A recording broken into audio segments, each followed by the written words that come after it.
l'idée de l'Odyssée verticale, c'est venu de la Patagonie, parce que la Patagonie, donc l'ascension du Petit Prince, c'est ce qu'on appelle un big wall, c'est une grande paroi, et qui, pour moi, représentait un peu une quintessence dans la pureté de la montagne, où il y avait ces grandes faces très lisses, très épurées, où il n'y avait pas beaucoup de lignes de faiblesse, et où l'alpiniste arrivait à, à monter avec l'aide de pitons, de petits coinceurs, etc., dans des ascensions souvent très lentes parce que très techniques et très difficiles. Donc j'ai eu envie de faire, après avoir tourné autour du monde, de suivre un peu au contraire l'axe nord-sud de la planète.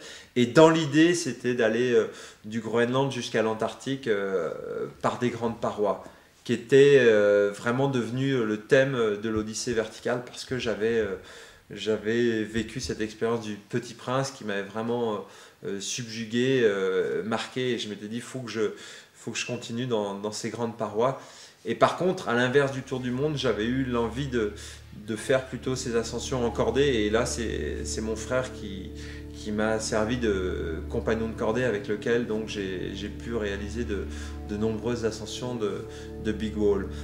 Et le continent américain un peu est je dirais le berceau de la grande paroi, le berceau de ces ascensions sur ces murs très lisses. Et du coup, l'idée aussi était un peu d'aller se frotter aux standards les plus élevés de la difficulté en grande paroi aux États-Unis.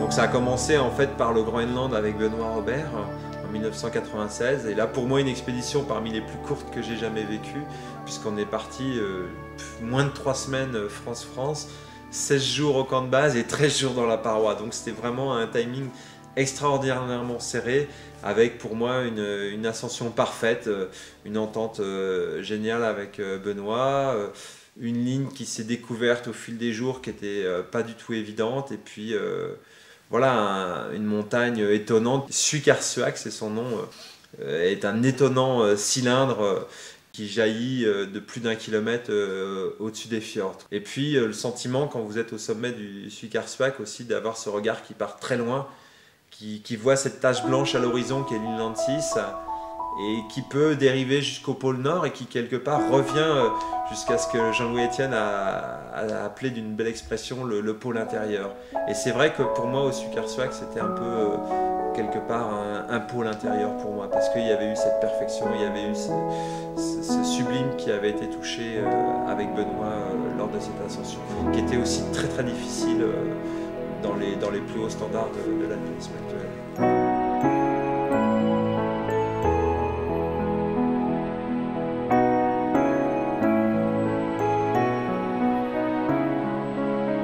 Le Groenland, c'est vrai que c'est une terre fascinante pour plusieurs raisons. Déjà par rapport à sa taille, c'est 3 fois la France, c'est une île, c'est 50 000 habitants qui sont concentrés sur les côtes. Donc l'intérieur, autant dire qu'il n'y a strictement personne. Et du coup, c'est vrai que c'était quelque chose d'assez fascinant. Et je crois que ce qui m'a aussi complètement étonné là-bas, au Groenland, c'est cette lumière. C'est cette lumière que l'on ressent dès qu'on descend de l'avion, parce qu'il y a une intensité, il y a une acuité qu'on trouve quasiment pas en France ou en Europe, parce qu'on est dans des zones trop peuplées et donc trop polluées. Alors que là-bas, justement, il y a une pureté de ciel, il y a une pureté de l'air qui fait qu'il y a une intensité de lumière que l'on perçoit immédiatement. Et je crois que ça, c'est quelque chose qui m'a énormément touché, quoi. Et puis après, il y a cette nature effectivement très présente, des fjords extrêmement poissonneux, des moules que l'on ramasse à la main, puis la rencontre aussi avec les Groenlandais qui sont des gens vraiment très attachants, mais en même temps où on sent qu'il peut y avoir aussi beaucoup de malaise, comme il y a pu y avoir avec tous ces peuples qui ont été malheureusement un peu déracinés, quoi. Il nous est même arrivé quelque chose d'assez amusant en côtoyant des clochards, entre guillemets, dans une décharge publique. C'est des gens qui étaient très attachants, mais on sentait qu'il y avait beaucoup de problèmes, notamment avec l'alcool, qui était là pour essayer de voiler certains déracinements, une perte d'identité que l'on ressentait parce que c'était des gens qui peut-être avant vivaient de la chasse, vivaient de la pêche et quelque part à l'heure actuelle sont un peu parqués dans des maisons devant une télé et savent plus qui ils sont, quoi. L'Odyssée verticale, ça s'est dessiné aussi par des recherches et par des amis.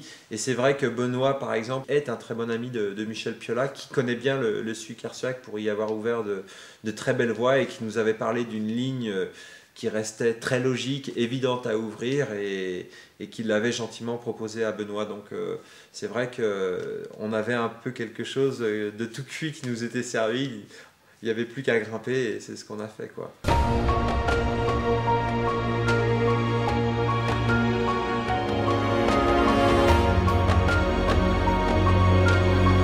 L'ascension du Suikerswijk, donc l'ouverture de la voie l'inespéré qui a été baptisé ainsi par rapport à un livre de Christian Bobin qui est un auteur que j'aime beaucoup là, puisque j'ai le sentiment d'avoir une complicité entre son écriture et puis ce que je vis en paroi. En fait, c'est décomposé ainsi en 13 jours d'ascension dans une technique que l'on qualifie de capsule, c'est-à-dire que l'on établit un camp de base sur un portalet, c'est une espèce de plateforme suspendue.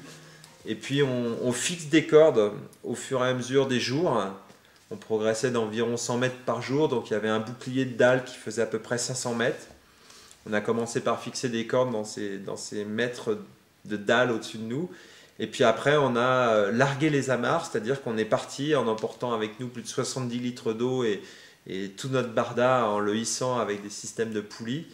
Et puis on a enlevé toutes les cordes au fur et à mesure qu'on montait pour installer un nouveau camp suspendu à quelques 500 mètres du sol.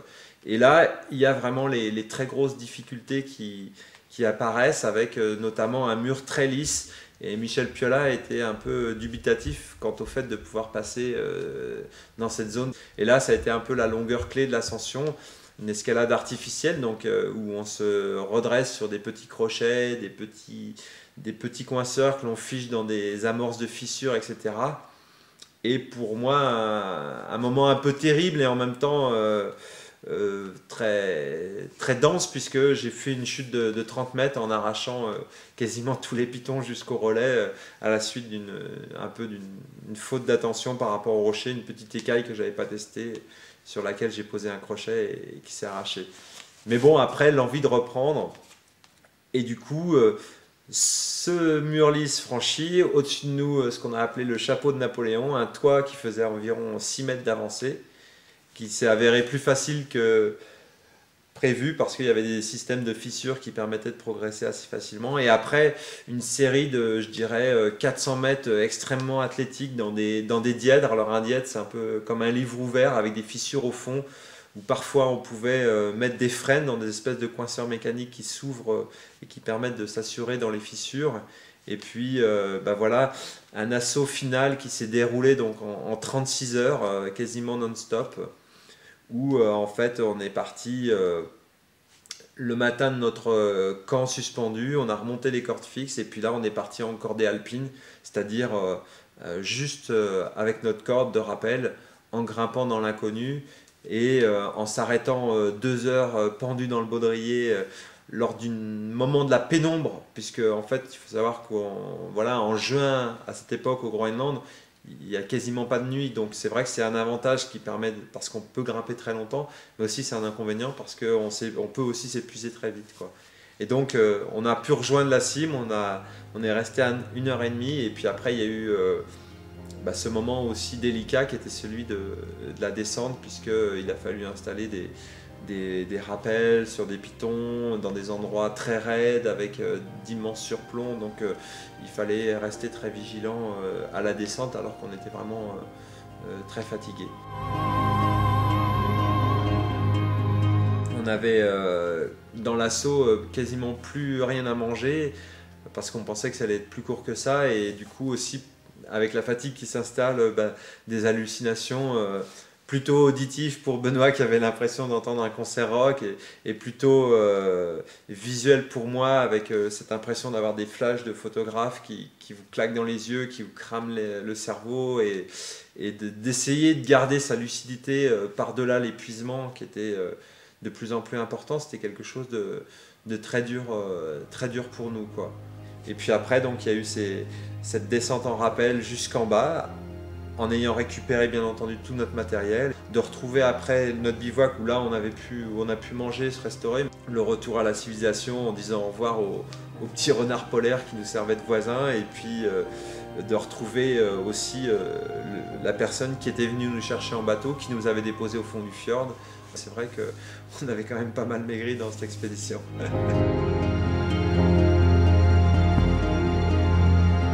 C'est une des voies au niveau escalade artificielle qui était vraiment très dure. Après, j'en ai fait d'autres aux États-Unis qui se situaient aussi dans le même ordre de difficulté. Mais c'est vrai qu'au niveau ouverture, c'est certainement une des plus dures au niveau artificiel que j'ai pu ouvrir, quoi.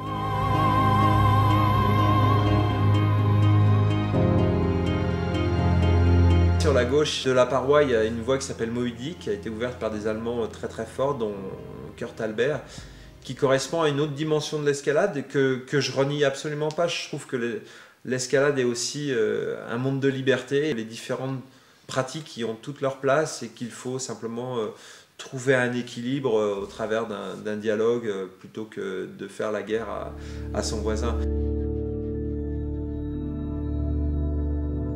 Moby Dick est une voie qui est complètement splittée, qui offre un intérêt qui est très sportif, de pouvoir grimper en étant très léger et très vite, contrairement à la voie que nous avons ouverte où bon, bah là, l'aventure est beaucoup plus présente dans le sens où bah voilà, il n'y a quasiment aucun matériel en place, donc il y a un inconnu qui est beaucoup plus fort, et à l'heure actuelle, il ne me semble pas que la voie ait été répétée. Je sais qu'il y a eu une tentative, mais qui avait échoué, il y a quelqu'un qui avait fait une chute, et du coup, je ne sais pas si cette voie est toujours restée vierge de toute répétition ou pas.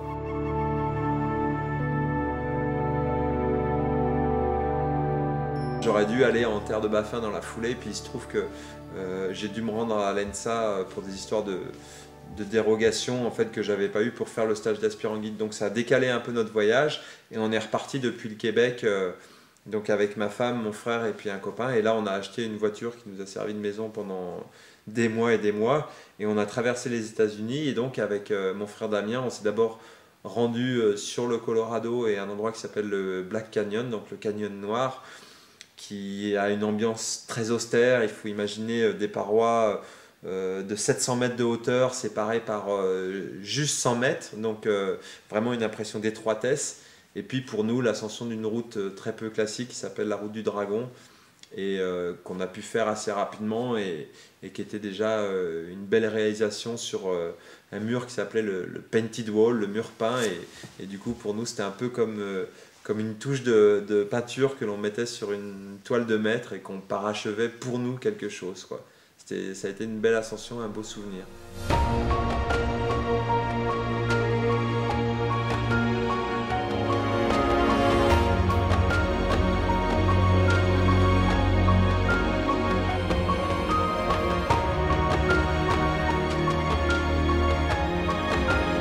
Et après, on a continué notre route vers l'Utah jusqu'au mur rougeoyant de Zion. Et pour moi, pareil, quelque chose de fantastique, le Streaked Wall, le mur rayé, qui présente une particularité assez fantastique d'être incliné à 110 degrés, donc au-delà de la verticale, pendant plus de 300 mètres. Donc un dévers régulier qui vous fait prendre conscience du vide d'une manière de plus en plus aiguë et de plus en plus forte, puisqu'il y a cette dimension qui est très très présente dans l'ascension, beaucoup plus que dans d'autres où on se trouve entre guillemets juste dans de la verticalité.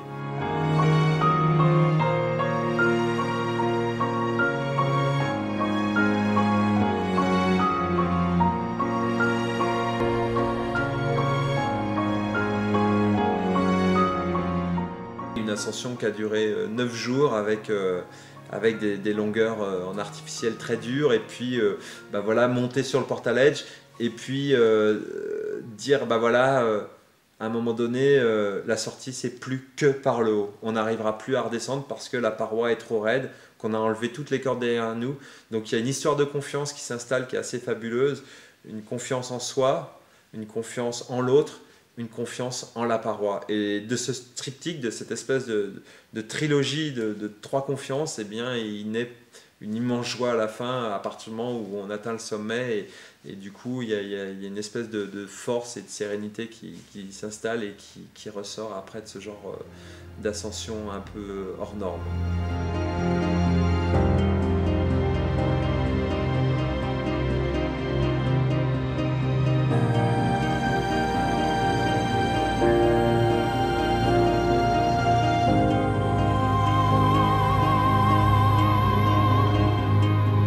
Alors après les États-Unis, on a continué notre route toujours plus au sud jusqu'à rejoindre le Mexique et la Basse-Californie mexicaine. Donc la Basse-Californie, c'est cette pointe qui se situe au sud de San Diego, au sud de la Californie.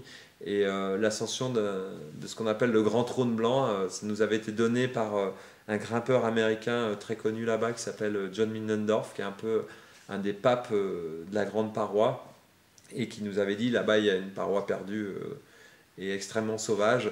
Et du coup, l'occasion avec mon frère de faire ce qu'on appelle un speed climbing, c'est-à-dire une ascension très rapide, en disant bah voilà, on va grimper jusqu'au bout de notre souffle, jusqu'au bout de nos ressources, et de passer justement en étant léger et sans dormir dans la paroi. Donc c'est amusant parce que ça a été fait le jour le plus court de l'année, le 21 décembre, et en même temps un souvenir extraordinaire puisqu'on est parti le petit jour se levait à peine et que quelque part le soleil nous a accompagnés dans cette course puisqu'on est arrivé dans la dernière longueur, le soleil se couchait et nous a gratifié d'un fantastique coucher alors qu'on installait le bivouac au sommet. Et l'endroit était tellement beau, tellement perdu dans la Sierra Juárez qui est au milieu de la Basse-Californie qu'on s'est dit on ne peut pas passer aussi vite ici. Et du coup on est revenu avec Véronique pour faire un trekking où on descendait dans ce canyon qui s'appelle le canyon Taro. On traversait une zone de désert et on remontait dans un autre canyon. Et là, pendant plus de 10 jours, on a pu vraiment s'imprégner des lieux qui étaient des passages naturels empruntés par les Indiens il y a fort longtemps de cela. Et du coup, aussi se dire, bah voilà, nous on se sentait quelque part complètement inadaptés puisque fallait qu'on trimballe notre eau, notre bouffe, alors que les Indiens à l'époque, ils savaient quelles plantes il fallait prendre pour se nourrir, etc. etc. Mais voilà, encore une belle aventure vécue au Mexique.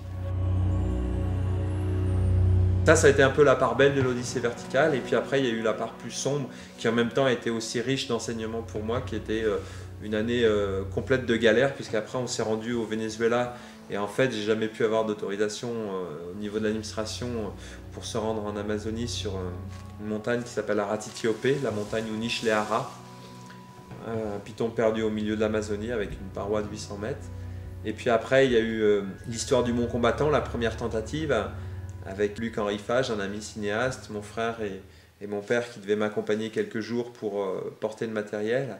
Et puis en fait, on s'est rendu compte que les forêts qui défendent l'accès naturel au Mont Combattant étaient complètement inextricables et qu'on n'était pas du tout dans une logistique adaptée à ça. Donc il a fallu renoncer.